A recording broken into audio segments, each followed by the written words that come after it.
বরগুনা পৌরসভা ও জেলা প্রশাসনের উদ্যোগে সদর রোডের যানজট নিরসনের কাজ চলছে।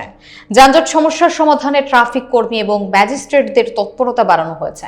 এ বিষয়ে পৌরসভার প্রশাসনিক দায়িত্বপ্রাপ্ত অনিমেষ হালদার বলেন, যানজট দূর করার জন্য প্রয়োজনীয় সব পদক্ষেপ নেওয়া হবে।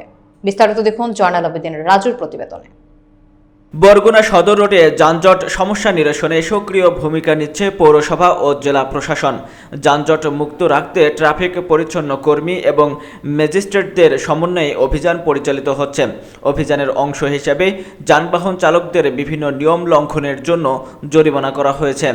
পৌরসভার প্রশাসনিক দায়িত্বপ্রাপ্ত অনিমেষ হালদার জানিয়েছেন, তার উপর অর্পিত দায়িত্ব সঠিকভাবে পালন করে যানজট নিরসনে সব ধরনের ব্যবস্থা গ্রহণ করা হবে।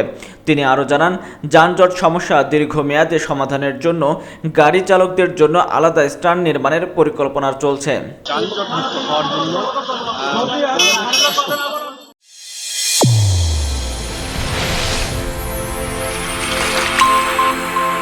চ্যানেল A1 হৃদয়ের স্পন্দন।